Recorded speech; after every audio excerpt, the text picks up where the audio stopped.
The sports comedy, The Longest Yard, I always considered this one of the weaker Adam Sandler movies.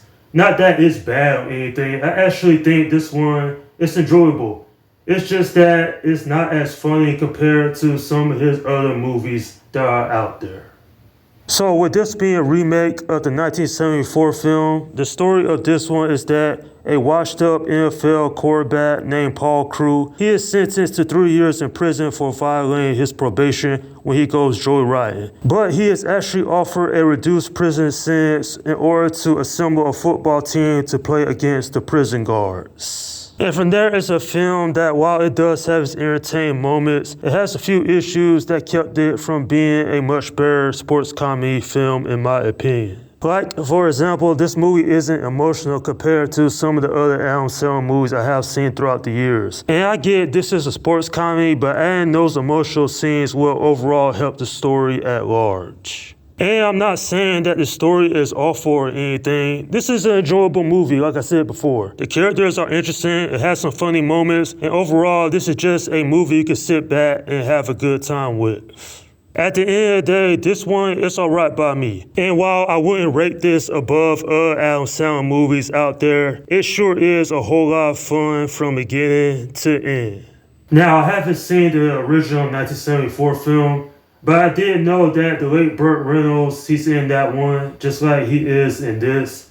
And I actually think he did a decent job. In fact, everybody did pretty well.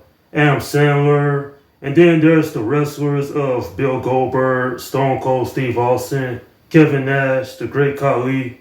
Like, growing up, I always thought wrestling was such a cool thing. And just seeing them in here, both playing the good and bad guys, it's a nice contrast. Even like other celebrities such as Chris Rock or Nelly, they did a good job in this film. Overall though, I thought the story could have been a little bit better. I mean, I get that Paul Crewe, he gets sent to prison for being in that high-speed chase with the cops. But it doesn't expand enough upon that to why he ended up, stealing the Bentley in the first place. I guess just to get him into the, setting, him making new friends. And actually, this movie does have some funny moments, despite it being not as funny compared to The Wedding Singer, or even like his old classics such as Big Daddy. But more importantly, I thought this film, it did alright for a sports comedy. I didn't downright despise it.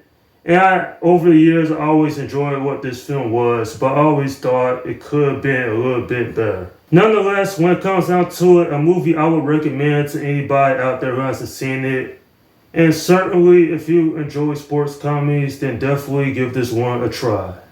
I'm giving this film a 6 out of 10. Now, personally, this is not one of my favorite movies from Adam Sandler, but it is more enjoyable than some of the films he'll end up doing later on in his movie career, such as Pixels, Jack and Jill, and a few others. Overall, when it comes down to it, a sports comedy that, while not as enjoyable compared to Waterboy, this one still has its entertaining moments to keep it from being a dumpster fire. And that's my review of The Longest Yard. Okay, leave your comments down below in the section and let me know what you think about this movie. Alright, this is Slim Guy 172 saying peace out.